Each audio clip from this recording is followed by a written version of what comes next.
Good afternoon to one and all present here. Before starting with the event, I would like to request all the dignitaries to please come forward for the lamp lighting ceremony.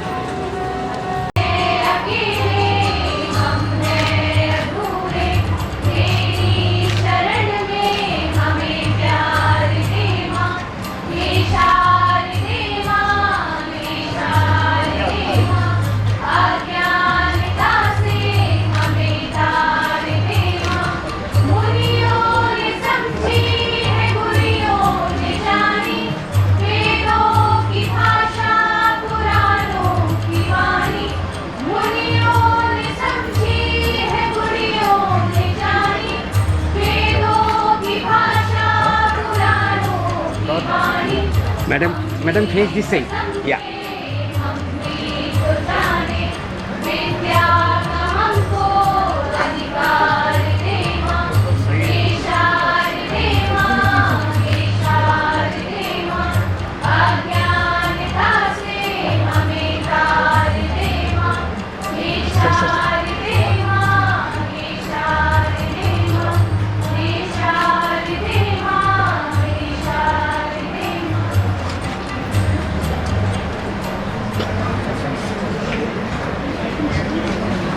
On behalf of Jagran Institute of Management and Mass Communication, I, Diksha Talreja, would like to welcome our Honorable Chief Guest of the day, Sri Sadguru Sharan Awasthi Sir, Resident Editor, Dainik Jagran, Lucknow. Dr. J.N. Gupta Sir, CEO, Jagran Education Foundation. Sri S.P. Tripathi Sir, Director, Jagran Institute of Management and Mass Communication. Directors, faculties from all the institutes, staff, guests, and my dear friends. I would like to request our faculty member, Mr. Neeraj Srivastava Sir, to please welcome our chairman with a sapling. Coordinators, please assist.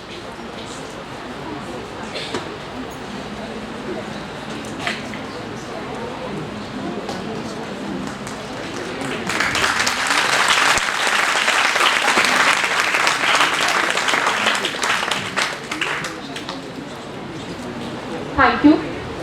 Now, I would like to request our director, Sri S.P. Tripathi Sir, to please welcome our honorable chief guest with a sapling.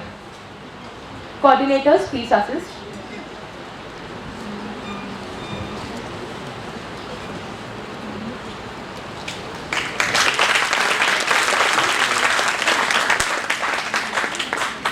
Thank you. A beginning is the most important part for a good start of a journey. So let's begin with our 15th orientation program and make a good start. With this, I request our director, Sri S.P. Tripathi Sir, to present the welcome note.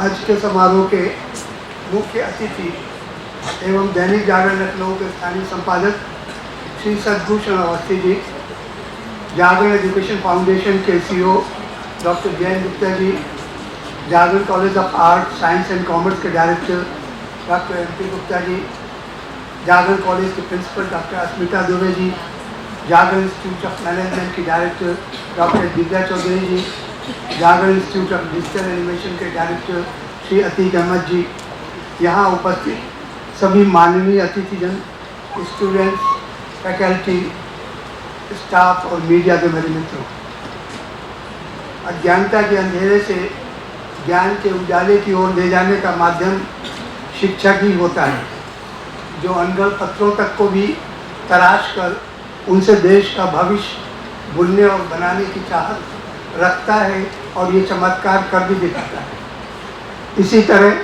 पत्रकार सामाजिक, राजनीतिक, सांस्कृतिक और आध्यात्मिक चेतना की अलग जगाकर सकारात्मक बदलाव के लिए प्रेरित कर जनमत बनाता है, इसीलिए उसे परिवर्तन का दूत भी माना जाता है। आज के ओरिएंटेशन प्रोग्राम में हमने सीनियर जर्नलिस्ट और दैनिक जागरण लखनऊ के स्थानीय संपादक श्री सद्गुरु शरण अवस्थी जी को सादर आमंत्रित किया है। श्री अवस्थी जी ने समय निकाल कर यहाँ आने की जो कृपा की है, उसके लिए Jagran institute of management and mass communication उनका हार्दिक अभिनंदन और स्वागत करता है। हम सभी स्टूडेंट्स, फैकल्टी और staff Jagran group of newspapers के चेयरमैन आदरणीय योगेंद्र मोहन जी गुप्ती जी के भी हृदय से कृतज्ञ हैं, जिनका मार्गदर्शन और आशीर्वाद JMC को हमेशा मिलता रहा है। वे किन्हीं अपरिहार्य कारणवश आज यहाँ नहीं आ पाए हैं। उनका विजन है कि जर्नलिज्म के क्राफ्ट पर ज़्यादा जोर दिया जाना चाहिए। हम उनके सुझावों को पूरी तरह ध्यान में रखते हुए थ्योरी और प्रैक्टिकल्स को लगभग बराबर का महत्व देते हैं, जिसका नतीजा है कि हम पत्रकारिता सिर्फ पढ़ाते नहीं बल्कि सिखाते और कराते भी हैं। मैं जागरण एजुकेशन फाउंडेशन के CEO doctor JN Gupta ji का भी इस अवसर पर हार्दिक स्वागत और अभिनंदन करता हूं, जिनका एकेडमिक और एडमिनिस्ट्रेटिव नेतृत्व JMC को हर एक्टिविटी में निरंतर मिलता आ रहा है और कई बार बहुत उपयोगी और बहुमूल्य सुझाव दे करके हम लोगों को आगे बढ़ने की हमेशा प्रेरणा दिए रहते हैं। माननीय अवस्थी जी, आपका हिंदी पत्रकारिता से न सिर्फ लंबा नाता रहा है बल्कि आपने सजग पत्रकार के रूप में सुयश भी अर्जित किया है। आपकी रफ्तों और विश्लेषणों को पढ़कर लगता है कि कितनी पैनी और दूरदर्शी निगाह है आपकी। सामाजिक सरोकार वाले मुद्दों पर आपकी संवेदनशीलता, सजगता और कुछ नया करने की प्रयोगधर्मिता आपकी विशेषता रही है। रिपोर्टिंग हो या संपादन, आपने पत्रकारिता के बेसिक एलिमेंट्स को बहुत ही कुशलतापूर्वक हमेशा साधे रखा है। हम कामना करते हैं कि पत्रकारिता में आपने जो प्रतिमान गढ़े हैं वे आपकी यशस्वी प्रोफेशनल यात्रा को और भी ऊंचे शिखरों पर ले जाए। पत्रकार को जिज्ञासु मन, इंक्विजिटिव माइंड का होना ही चाहिए।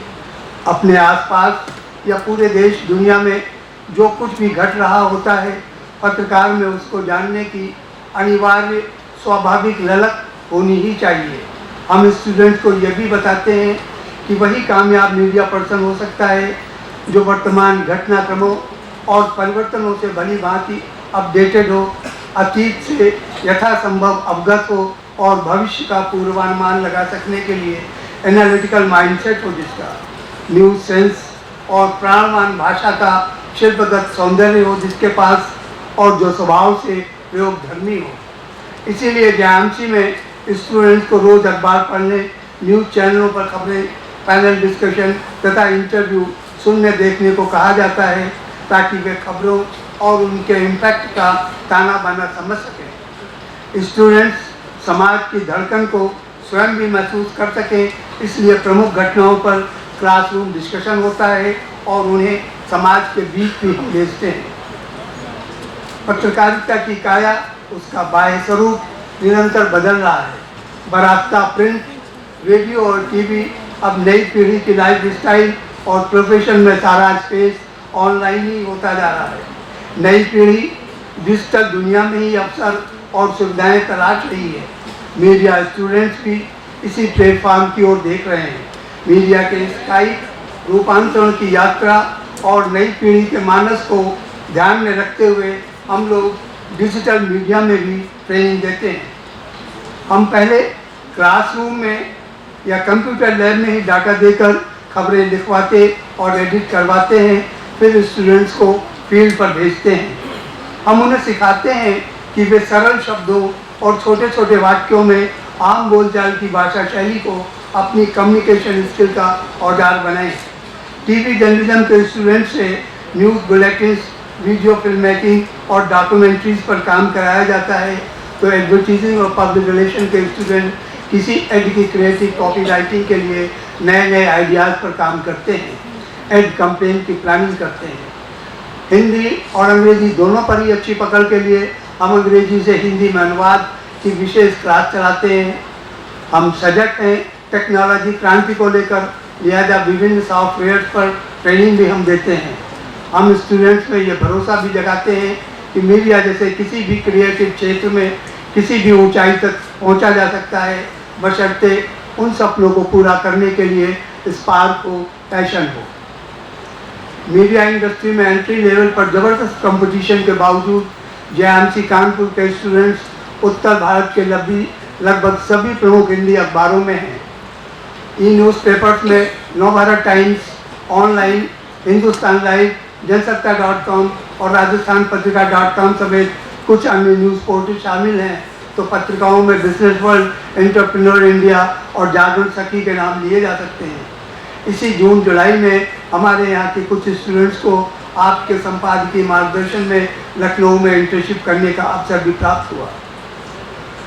टीवी न्यूज़ चैनलों में आज Tak, Sahara Samay, India TV, news 24, India news, news nation, Zee news, ETV, K24 news, समाचार प्रेस के अलावा रेड FM, रेडियो मिर्ची और रेडियो मंत्रा में हमारे स्टूडेंट्स को अपॉर्चुनिटी मिली है। एडवर्टीजिंग एंड पब्लिक रिलेशंस के students ONM, McCann Erickson, JWT, Google, WhatsApp, Saatchi and Saatchi, concept communication, Sampark, प्रिटॉन, जागरण, आईनेस, जागरण इंगेज और डिश टीवी आदि में काम कर रहे हैं।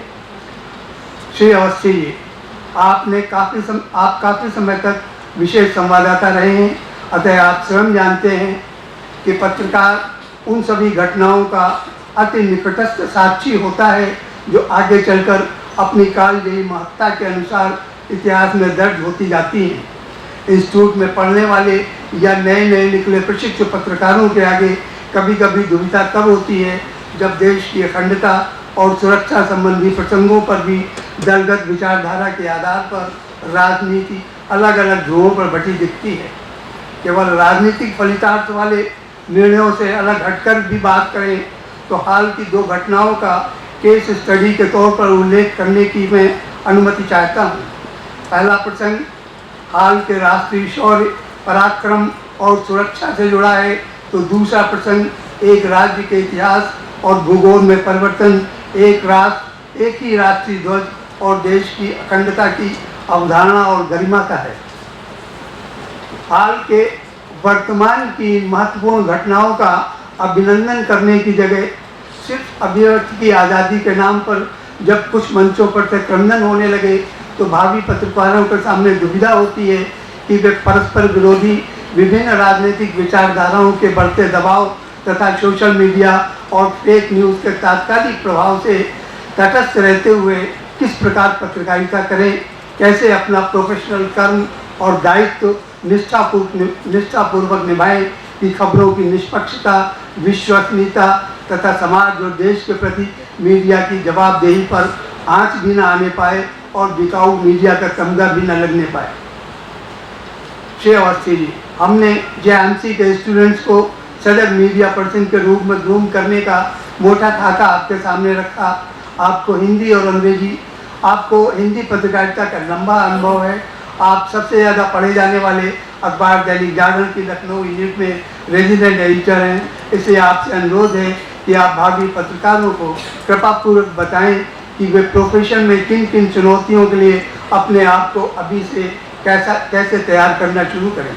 आपके अनुभवजनित परामर्श इनके प्रोफेशनल जीवन की बड़ी पूंजी होगी, ऐसा हमें विश्वास है। कृपया हम मीडिया शिक्षकों को भी बताएं कि मीडिया स्टूडेंट्स को ट्रेनिंग देते समय हमें और क्या कुछ करना चाहिए ताकि JMC के स्टूडेंट्स जहां भी जाएं यश कमाएं। अंत में मैं इस अवसर पर आपका CO डॉक्टर जयंत गुप्ता जी का और अन्य सभी अतिथियों का JMC के स्टूडेंट्स, फैकल्टी और स्टाफ तथा स्वयं अपनी तरफ से एक बार फिर हार्दिक स्वागत करते हुए अपनी बात खत्म करने की विनम्र अनुमति चाहता हूँ।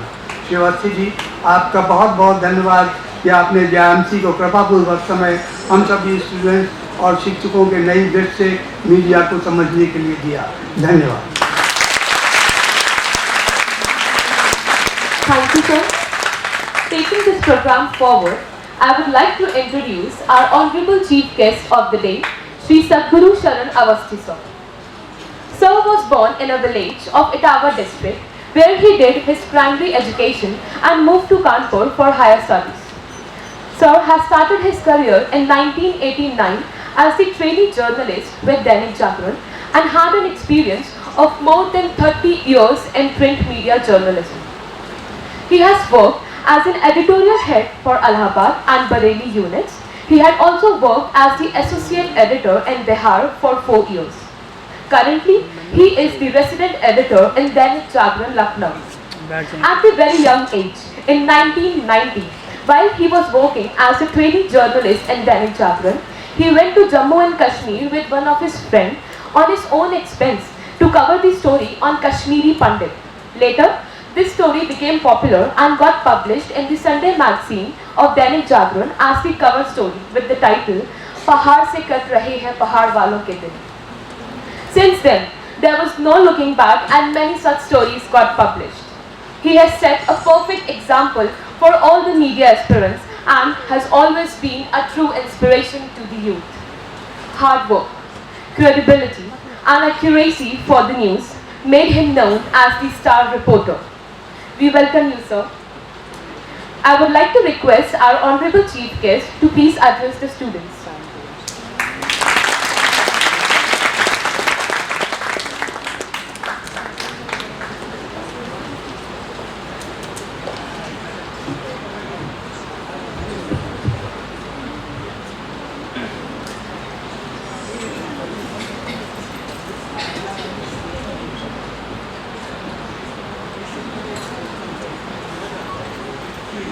सभी लोगों को प्रणाम। जागरण एजुकेशन फाउंडेशन के सीईओ आदरणीय जयंत गुप्ता साहब, Jagran institute of management and mass communication के विद्वान डायरेक्टर आदरणीय एस पी त्रिपाठी जी, सभी सम्मानित फैकल्टी, हमारे अग्रज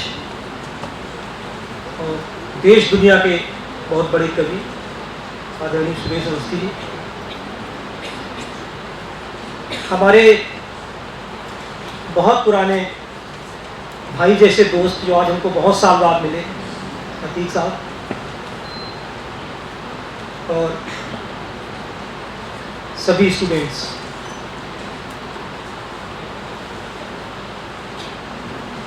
कार्यक्रम के आयोजकों का आभार, खासकर त्रिपाठी जी का। उन्होंने मुझे यहाँ बुलाया और आप सबसे मिलने और बातचीत करने का अवसर मुहैया कराया।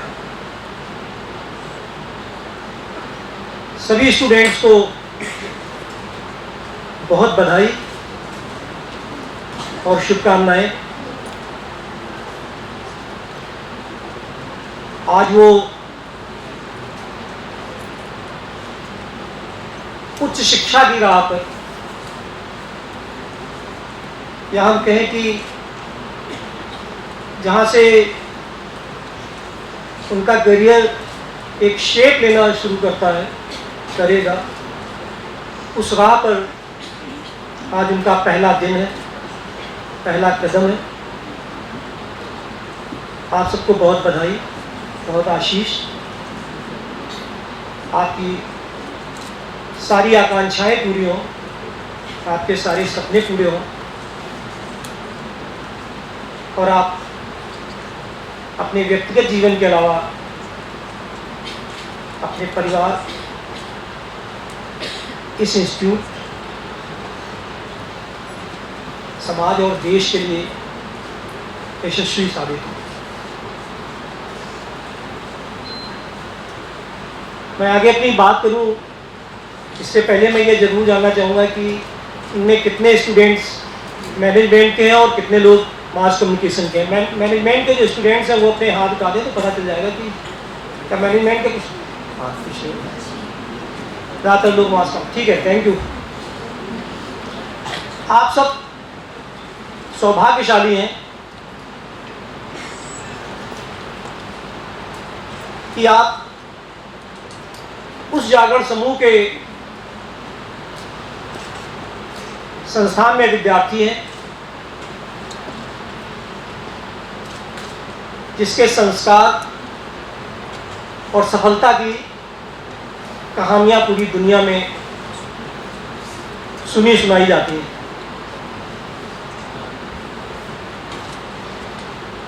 अभी अपने संबोधन में त्रिपाठी जी ने जो कुछ बताया उससे थोड़ी झलक मिली कि कितने अच्छे और व्यवस्थित ढंग से इस संस्थान में बच्चों को, आप सबको पत्रकारिता पढ़ाई जाती है, सिखाई जाती है। मैं पिछले 30 साल से पत्रकार हूँ।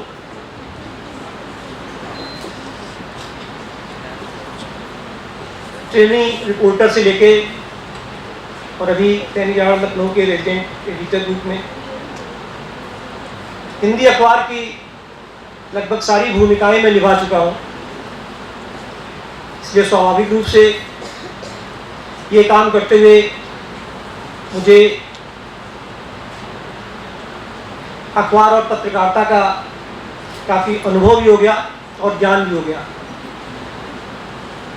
उम्र के साथ, वक्त के साथ और अनुभव के साथ आप सब भी ऐसे ही हो जाएंगे। पत्रकारिता के बारे में बात करने से पहले मैं कुछ जनरल सी बातें आप लोगों के साथ शेयर करना चाहता हूँ।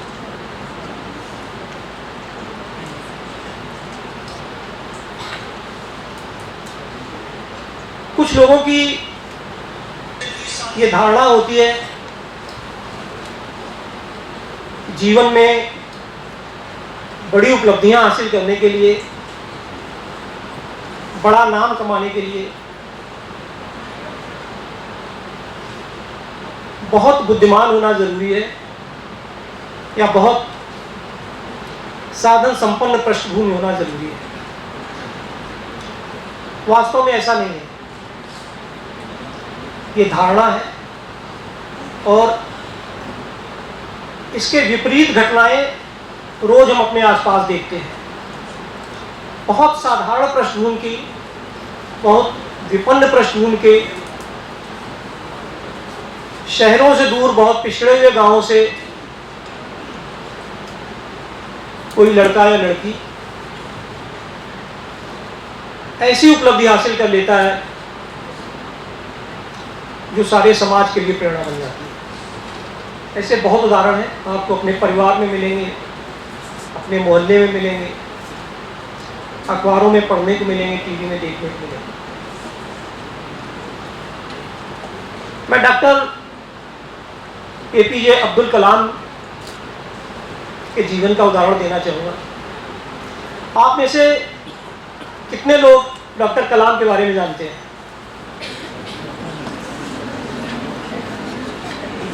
कम लोग जानते हैं। सब लोगों को जानना चाहिए, ठीक है? मैं डॉक्टर कलाम का जिक्र इसलिए कर रहा हूँ ताकि आप ये समझ सकें कि सफलता के लिए वास्तव में क्या चाहिए।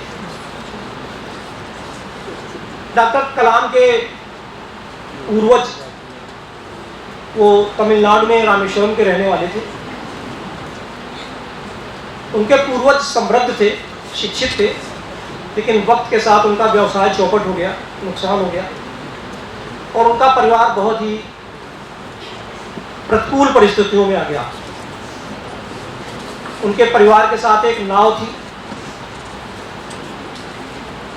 कई भाई बहन थे।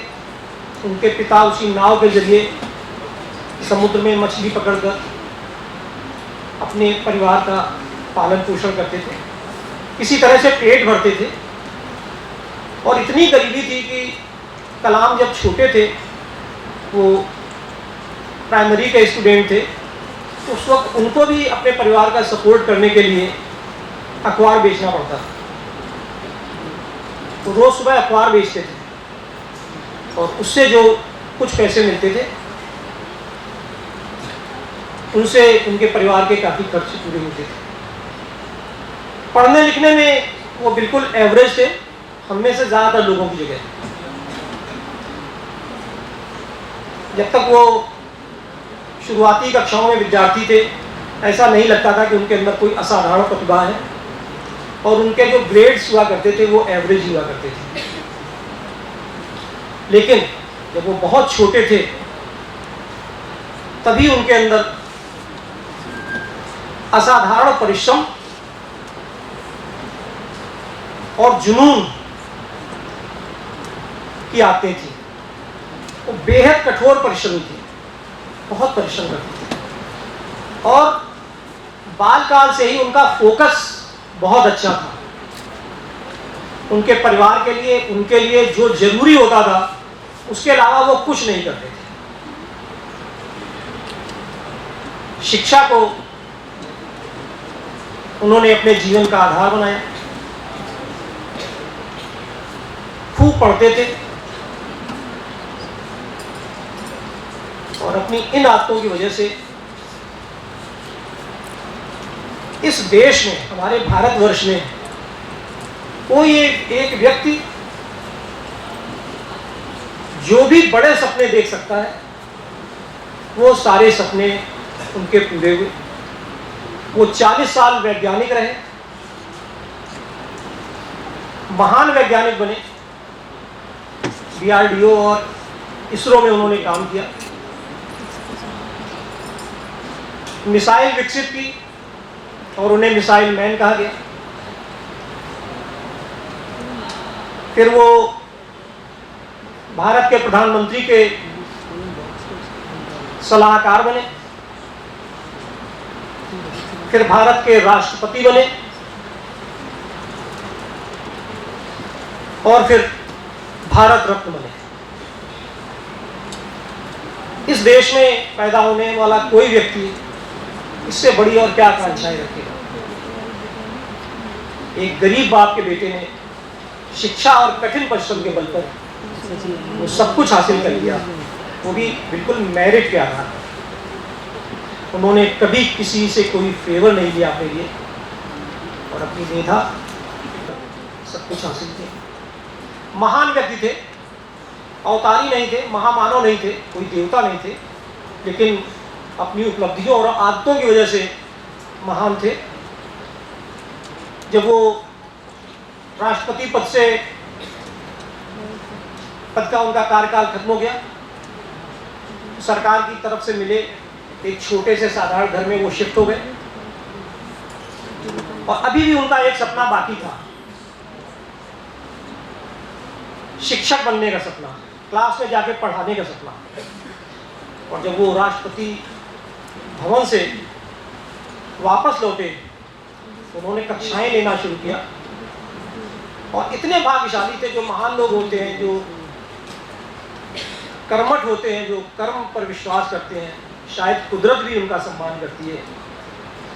शिक्षक होना उनका पैशन था और आप सबको मालूम होगा तो वो शिक्षक के रूप में अपनी भूमिका निभाते हुए इस संसार से गए।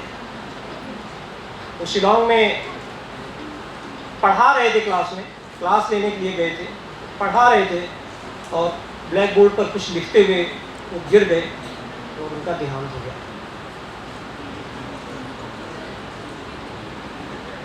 आजाद भारत में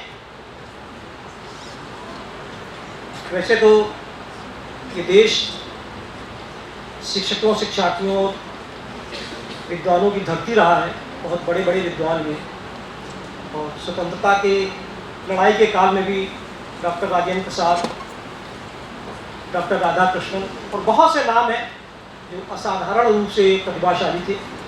लेकिन उसके बाद के दौर में देखें तो डॉक्टर कलाम एक ऐसे उदाहरण हैं जो हम सबको बहुत प्रेरित करते हैं।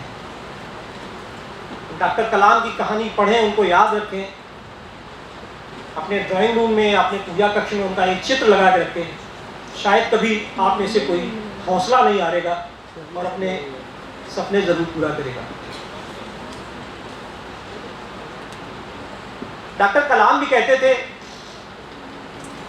और उन्हीं से सीख कर मैं भी आज आपसे कह रहा हूं, कभी छोटे सपने मत देखिए, हमेशा बड़े सपने देखिए। छोटा सपना देखना अपने प्रति अपराध होता है, बड़े सपने देखिए। और एक कुदरत का सिद्धांत है, विज्ञान ने भी उसे प्रमाणित किया है, कोई व्यक्ति सिर्फ वहीं तक सोच पाता है जहां तक उसकी क्षमताएं उसे ले जाती हैं। आप कभी कोई ऐसी बात नहीं सोच पाएंगे जो आपकी क्षमता से बाहर हो। इसे इस तरह समझिए आप जो भी सपना देखते हैं, आप जहाँ भी पहुँचना चाहते हैं, आप जो कुछ भी हासिल करना चाहते हैं, वो आपकी सामर्थ्य में है। बात यह है कि आप अपनी सामर्थ्य पहचानते कि नहीं पहचानते हैं, या आप सिर्फ सपने देख रहे हैं। अगर ये विरोधाभास है तो आप कभी सफल नहीं होंगे और आप वहाँ तक नहीं पहुँच पाएंगे जहाँ तक पहुँचना आप डिजर्व करते हैं। मैं 2 बातें आपको कहना चाहता हूँ। आसानी से किसी को कुछ नहीं मिलता। बहुत पुरानी कहावत है कि अगर आपको इंद्रधनुष देखना है तो आपको बारिश में भीगना पड़ेगा। हम इस हॉल में, इस एयर कंडीशन हॉल में बैठ के हम इंद्रधनुष नहीं देख सकते। उसके लिए हमें इस हॉल से बाहर जाना पड़ेगा, और अगर वहाँ बारिश हो रही होगी तभी इंद्रधनुष दिखेगा। हमें उस बारिश में खुद को भिगोना पड़ेगा, थोड़ा कष्ट सहना पड़ेगा, तब हमें वो सतरंगी इंद्रधनुष दिखेगा। बौद्धिक क्षमता पर हमारा वश नहीं है। हमारा मेंटल लेवल क्या है तो कुदरत ने तय किया है, हम उसके साथ पैदा हुए हैं और हम उसमें बहुत घटा बढ़ा नहीं सकते। लेकिन अभी मैंने डॉक्टर कलाम के बारे में बात की, और जीवन के सभी क्षेत्रों में ऐसे बहुत उदाहरण हैं हमारे सामने कि साधारण बौद्धिक क्षमता के लोगों ने, बल्कि मैं तो ये कहूँगा कि अधिकतर बड़ी उपलब्धियां साधारण बौद्धिक क्षमता के लोगों ने ही हासिल की। लेकिन इसके लिए उन्होंने बेहद कठोर परिश्रम किया। फोकस, परिश्रम और ईमानदारी, इनका कोई विकल्प नहीं होता। परिश्रम की कोई काट नहीं होती। किसी आप दूसरे उपाय से परिश्रम की भरपाई नहीं कर सकते। खासकर जो हम लोगों का प्रोफेशन है जर्नलिज्म, इसमें काफी ग्लैमर दिखता है, ग्लैमर है भी। विधायिका, कार्यपालिका और न्यायपालिका, ये संविधान द्वारा नियत लोकतंत्र के 3 स्तंभ हैं। लेकिन जन धारणा के आधार पर जो मीडिया है, इसको लोकतंत्र का 4था स्तंभ कहा गया। बहुत सम्मान है मीडिया पर्सन्स का, मीडिया हाउसेस का, बहुत उनके प्रति भरोसा है। और ये सम्मान और भरोसा हासिल करने के पीछे जो मीडिया के लोग हैं, जो पत्रकार हैं, उनकी बहुत तपस्या है। ये सब कुछ यूं ही हासिल नहीं हो गया। जैसे मैंने शुरू में जागरण का उल्लेख किया था, जागरण पूरी दुनिया में किसी एक भाषा का सर्वाधिक दिखने वाला और सर्वाधिक पढ़ा जाने वाला न्यूज़पेपर है। ये ऐसे ही नहीं हो गया। ये पिछले 75 सालों के संघर्ष और तपस्या की कहानी है, जो हमारे संस्थापक संपादक पूर्णचंद जी और फिर उनकी अगली पीढ़ी नरेंद्र मोहन जी, योगेंद्र मोहन जी, जो आज यहाँ आने थे, किसी वजह से नहीं आ पाए, किसी व्यवस्था का, महेंद्र मोहन जी और भी उनके परिवार के लोग, उन लोगों के संघर्ष की वजह से ये सब कुछ हासिल हुआ। बाकी मीडिया हाउसेस की भी ऐसी ही कहानियां होंगी, क्योंकि कम या ज़्यादा सभी के प्रति पाठकों का, देश का भरोसा है। उन लोगों ने भी संघर्ष किया होगा। लेकिन दैनिक जागरण की ये खासियत है, यह समाचार समूह संस्कारों के साथ सफलता में यकीन रखता है। कोई भी सफलता हो, यदि उसमें संस्कार नहीं है, यदि उसमें मूल्य नहीं है, उसमें वैल्यूज नहीं है, तो सफलता किसी मतलब की नहीं होती है। आप भले ही उस पर खुश हो लें, कि हमने ये हासिल कर लिया, लेकिन आपकी वो कामयाबी अगर मूलहीन है, आपने कुछ गलत तरीक़ों से, शॉर्टकट से, अनैतिक ढंग से, अवैधानिक ढंग से कुछ हासिल किया है, तो वो आपके परिवार के लिए, समाज के लिए और देश के लिए कभी वास्तव में फलदायी नहीं होगा। खैर, मैं अपनी बात पर लौटता हूँ। अखबार एक ऐसा प्रोडक्ट है, और मैं विजुअल मीडिया के बारे में भी बात करूँगा, क्योंकि आप में से सभी लोगों ने अलग अलग दिशा में जाने का सोच रखा होगा। अखबार दुनिया का एक ऐसा प्रोडक्ट है जो रोज़ नया तैयार होता है। ऐसे बहुत कम प्रोडक्ट होते हैं जो हर 24 घंटे में बिल्कुल नए तैयार किए जाते हैं। रोज एक नया अखबार आता है। ऐसा नहीं होता कि आप जो साप्ताहिक होते हैं वो साप्ताहिक होते हैं, लेकिन हम दैनिक अखबारों की बात कर रहे हैं, तो हमें दैनिक जागरण निकालने के लिए 2 दिन का समय नहीं मिल सकता, हमें 24 घंटे ही मिलेंगे। इसलिए अखबार का जो न्यूज़ रूम है, जहाँ एडिटोरियल टीम काम करती है, अखबार बनाती है, उसकी सबसे पहली शर्त होती है अनुशासन। यदि आप अनुशासित नहीं हैं, यदि आपके अंदर अनुशासन नहीं है, तो आप कभी अच्छे पत्रकार नहीं बन पाएंगे। और अगर किसी अखबार में अनुशासनहीन पत्रकारों की बहुलता हो गई, तो वो अखबार फिर सर्वाइव नहीं करेगा, वो कभी अच्छा अखबार नहीं बन पाएगा। अनुशासन बहुत ज़रूरी है, और अनुशासन में आपकी प्लानिंग, और फिर उस प्लानिंग के हिसाब से काम करना, और तय समय के भीतर काम करना, क्योंकि वहाँ सब कुछ तय है। कितने बजे ऑफिस आना, ऑफिस तो अखबार का कभी बंद होता ही नहीं, 24 घंटे चलता है, 24x365 चलता है अखबार का ऑफिस। कोई ना कोई डिपार्टमेंट हर समय काम कर रहा होता है। लेकिन हम एडिटोरियल के बारे में बात करें तो हम कितने बजे ऑफिस आएंगे, कितने बजे हमारी इनपुट मीटिंग होगी, कितने बजे रिपोर्टर्स फील्ड में चले जाएंगे, फिर कॉपी राइटर्स ऑफिस कब आएंगे, रिपोर्ट्स कब फाइल की जाएंगी, कॉपी राइटर्स उनको कब एडिट करेंगे, कब पेजनेशन होगा और कब प्रिंटिंग शुरू होगी। हर चीज़ का समय तय है, आप उसको इधर उधर नहीं कर सकते। मार्केट में टफ कंपटीशन है।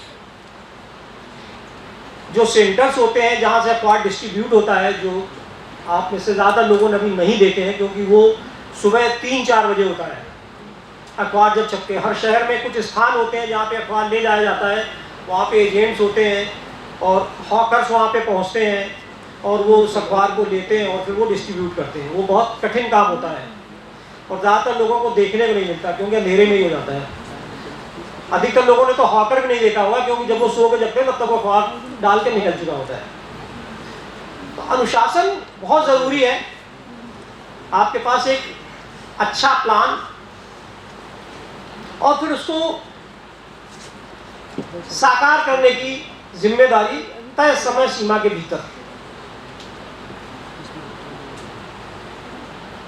जिन्हें अच्छा पत्रकार बनना है, उन्हें अभी से अपने जीवन में अनुशासन का अभ्यास करना चाहिए।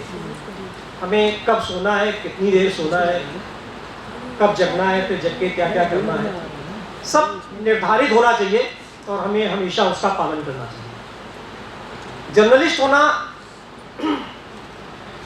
कोई साधारण बात नहीं है। हम किसी राजकीय सेवा के अधिकारी या लिपिक नहीं होते, हम विशेष व्यक्ति हैं, हमारे ऊपर विशेष जिम्मेदारियां हैं। इसलिए हमारे सोचने का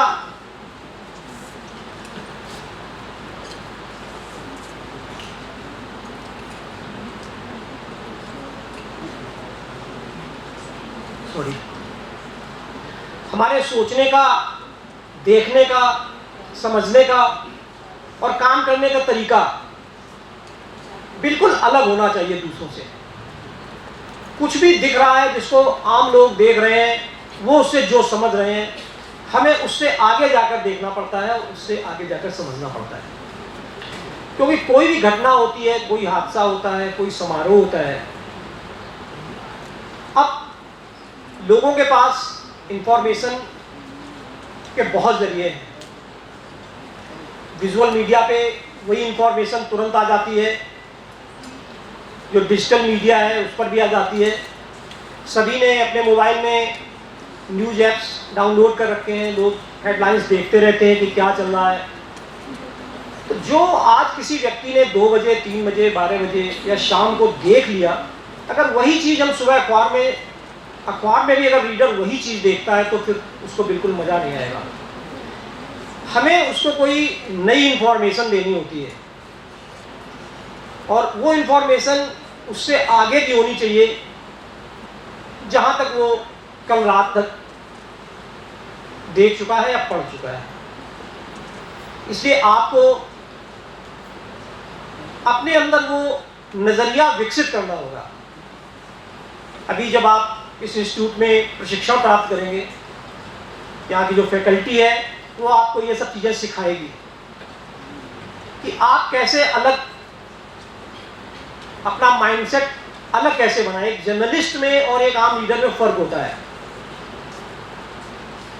कहा जाता है कि जर्नलिस्ट के अंदर भी एक रीडर होना चाहिए, होता भी है, क्योंकि तभी वो रीडर की अपेक्षाएं समझ सकेगा। लेकिन रीडर के अंदर आमतौर पे जर्नलिस्ट नहीं होता, क्योंकि वो आपको विकसित करना होता है। ये नॉलेज का प्रोफेशन है। जो जर्नलिस्ट होते हैं वो नॉलेज की रोटी खाते हैं। इसलिए जहां से भी मिले, जैसे भी मिले, जब भी संभव हो मिलना, नॉलेज गेन करना बहुत ज़रूरी है। उसका सबसे अच्छा तरीका ये है, खूब पढ़िए। लेकिन यही आज का सबसे बड़ा संकट है। अभी थोड़ी देर पहले मैं त्रिपाठी जी के पास बैठा हुआ था तो वो भी चिंता व्यक्त कर रहे थे कि बच्चों में पढ़ने की आदत नहीं है। अगर आप पढ़ते नहीं हैं तो आप कभी लिख नहीं पाएंगे। जब हम कुछ पढ़ते हैं तो उससे हमारी पर्सनैलिटी का वैल्यू एडिशन कई तरह से होता है। सबसे बड़ी बात यह कि हम कुछ पढ़ते हैं तो हमें ज्ञान प्राप्त होता है, हमें नई चीज़ें पता चलती है। अगर हम इतिहास पढ़ रहे हैं तो हम अपना इतिहास जान रहे हैं। विज्ञान से संबंधित कोई पुस्तक पढ़ रहे हैं तो हमें विज्ञान संबंधी जानकारियाँ पता चलती हैं कि दुनिया में किस तरह के शोध हो रहे हैं, क्या प्रगति हो रही है, विज्ञान किस तरह से लोगों की लाइफ